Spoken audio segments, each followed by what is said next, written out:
सुमन, यह appointment letter अभी के अभी फाड़ कर डस्टबिन में डाल दो। हमारे खानदान की बहुएं चंद पैसों के लिए बाहर धक्के नहीं खाती। भगवान का दिया सब कुछ है घर में, फिर नौकरी करने का यह भूत क्यों सवार है।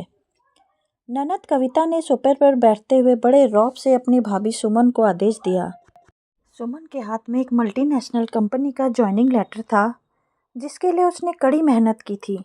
दीदी, यह पैसों की बात नहीं है। मैंने एमबीए किया है। मैं अपने पैरों पर खड़ा होना चाहती हूँ और फिर घर का काम निपटा कर ही तो जा रही हूँ। सुमन ने दबी जुबान में अपना पक्ष रखा। अरे तो क्या घर का काम करके तुम हम पर एहसान करोगी? सासू माँ बिमला जी ने तुरंत अपनी बेटी कविता का पक्ष लिया। कविता सही कह रही है। जिस घर की औरतें बाहर काम करती हैं, वहाँ की सुख शांति नहीं रहती है। और फिर कल को बच्चे होंगे तो उन्हें कौन संभालेगा? क्या आया के भरोसे छोड़ोगी? हमारे घर में यह सब नहीं चलेगा। सुमन ने उम्मीद भरी नज़रों से अपने पति राघव की ओर देखा। राघव कुछ कहना चाहता था। माँ, सुमन होनहार है, अगर वह काम करना चाहती है तो। राघव, कविता ने भाई को बीच में ही टोक दिया। भैया, आप भाभी की तरफदारी मत कीजिए। औरतों को सिर पर चढ़ाना ठीक नहीं होता। आज नौकरी मांगेगी, कल को कहेगी कि घर के फैसलों में भी बराबरी चाहिए। घर की लक्ष्मी घर में ही है, अच्छी लगती है, ऑफिस की फाइलों में नहीं। भाभी को समझा दीजिए कि इस घर की मर्यादा पैसों से बढ़कर है। आखिरकार घर के संस्कार और मर्यादाओं की दुहाई देकर सुमन का सपना कुचल दिया गया। सुमन ने चुपचाप वह लेटर अलमारी में बंद कर दिया और रसोई में जाकर रोटियां बेलने लगी। कविता और बिमला जी की जीत हुई थी। समय का पहिया घूमा। 6 महीने बाद कविता की शादी एक बड़े घर में हो गई।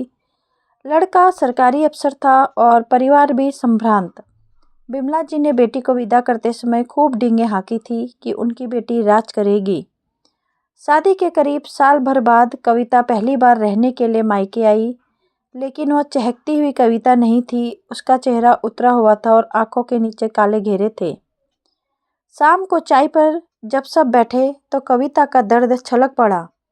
माँ, मैं अब वहाँ वापस नहीं जाना चाहती। कविता रो पड़ी। क्या हुआ बेटा?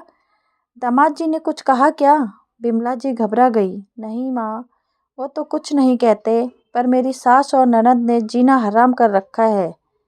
आपको पता है, पिछले महीने मुझे प्रमोशन मिला था। मेरी सैलरी बढ़ने वाली थी, लेकिन मेरी सास ने साफ मना कर दिया।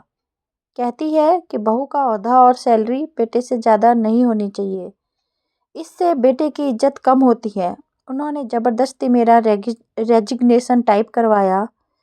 सुमन चाय की कप ट्रे में रख रही थी। उसके हाथ एक पल के लिए ठिठक गए। कविता आगे बोलती रही। और तो और भैया, वो लोग कहते हैं कि औरत की असली जगह रसोई है। मैंने इतना पढ़ा लिखा क्या चूल्हा चौका करने के लिए? मेरा दम घुटता है वहाँ। मुझे अपनी पहचान चाहिए। मैं सिर्फ किसी की बहू बनकर नहीं रह सकती। बिमला जी का चेहरा गुस्से में लाल हो गया। यह तो सरासर अन्यायी है। मेरी बेटी इतनी काबिल है। वो लोग होते कौन हैं उसे रोकने वाले? मैं आज ही समधी जी से बात करूंगी। यह कोई तरीका है? आज के ज़माने में बहू बेटियों को कैद करके रखना पिछड़ी सोच है। राघव, जो अब तक चुपचाप अखबार पढ़ रहा था, जोर से हंसा। उसकी हंसी में व्यंग था। अरे माँ, आप क्यों गुस्सा हो रही हैं?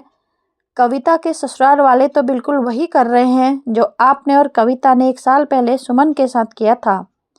राघव ने शांत स्वर में कहा। भैया, आप यह क्या कह रहे हैं? कविता ने आंसू पोंछते हुए कहा। मेरी तुलना भाभी से मत कीजिए। मेरा करियर दांव पे लगा है, क्योंकि ना करूं तुलना। राघव ने कड़े स्वर में पूछा। कविता, तुम्हें याद है तुमने सुमन से क्या कहा था कि घर की लक्ष्मी घर में ही अच्छी लगती है?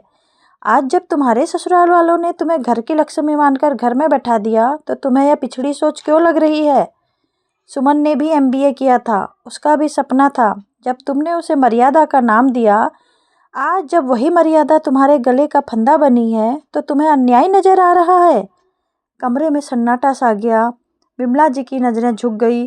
राघव ने आगे कहा। दूसरों के लिए नियम बनाना बहुत आसान होता है कविता, लेकिन अब वही नियम खुद पर लागू होते हैं तब पता चलता है कि सपने टूटने का दर्द क्या होता है।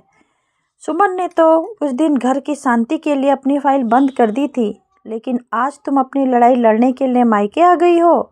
सोचो, अगर सुमन भी उस दिन अपना बैग उठाकर चली जाती तो।